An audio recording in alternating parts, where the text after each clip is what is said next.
안녕하세요. 좋은 아침입니다. 오늘은 다니엘서 5장 말씀을 볼 텐데요. 그 중에 한 구절을 제가 읽도록 하겠습니다. 다니엘서 5장 25절 기록된 글자는 이것이니 곧 메네 데겔 우바르신이라. 주일학교 때 한 번쯤은 들어봤던 내용이실 텐데요. 처음 듣는 분들은 상당히 조금 의아할 수 있는 내용입니다. 우리가 잘 이해할 수 없는 글이죠. 오늘 이제 5장의 스토리는 이렇습니다. 벨사살 왕이 있었는데 느부갓네살 왕의 그 다음 아들이라고 되어 있는데요. 벨사살 왕이 귀족 1000명을 데리고 잔치를 벌입니다. 이제 느부갓네살 왕의 이야기가 이제 1장부터 4장까지 진행이 되고 그 다음에 세대 교체가 일어나서 벨사살 왕이 이제 그 왕으로 있을 때에 귀족 1000명을 데리고 잔치를 벌입니다.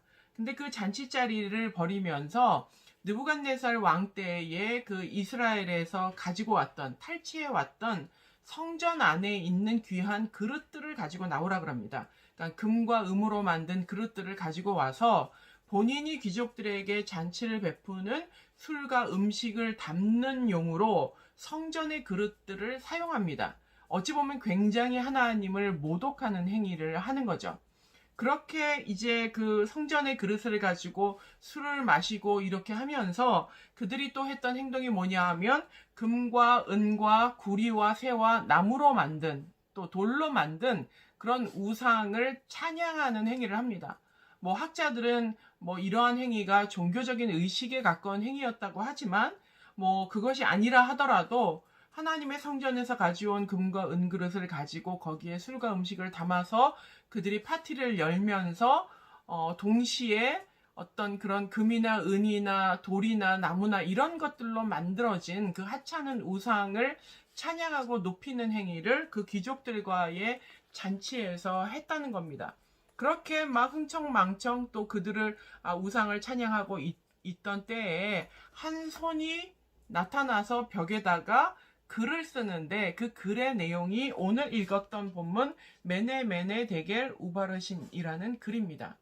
그런데 이 왕이 그것을 보면서 완전히 공포에 휩싸여서 넓적다리가 녹아내리고 다리가 후들후들 떨릴 정도로 낯빛이 변하면서 완전히 공포로 바뀌고 그 나라에 있는 술객들을 데리고 와서 이제 저 글을 해석하고 의미를 알려달라고 이야기했지만 아무도 하지 못하고 있을 때에 이제 벨사살의 왕비가 찾아와서 이제 그 이전에 느부갓네살 왕 때의 꿈을 해석하고 그들의 영감 있는 그 이야기를 했던 지혜로운 다니엘을 추천하게 됩니다.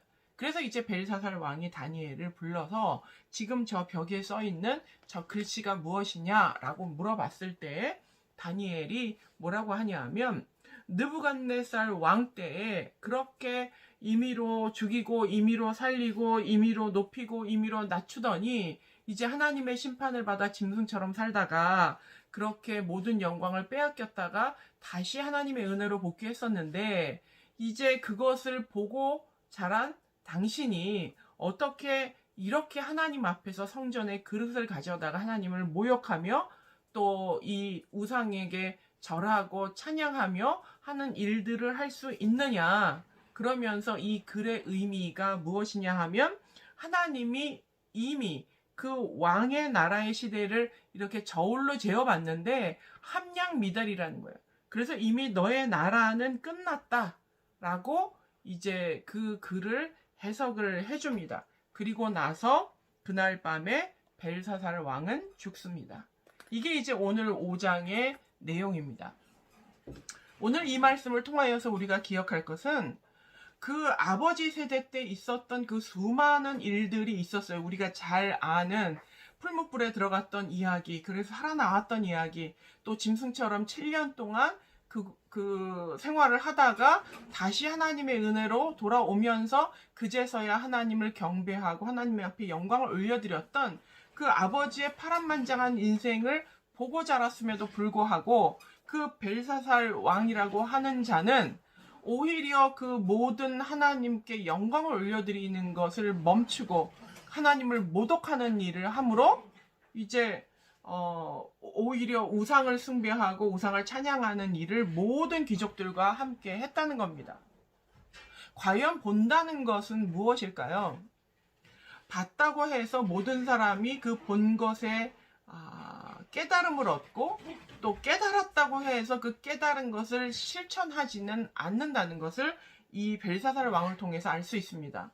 단편적으로 왕비가 나타나서 다니엘을 추천하는데 그 왕비의 말에는 그가 들었던 것, 풍문으로 들었던 다니엘의 명성과 그 이전에 느부갓네살 왕의 그 시대 때 있었던 일들을 통하여서 오히려 다니엘을 그 왕에게 추천을 합니다.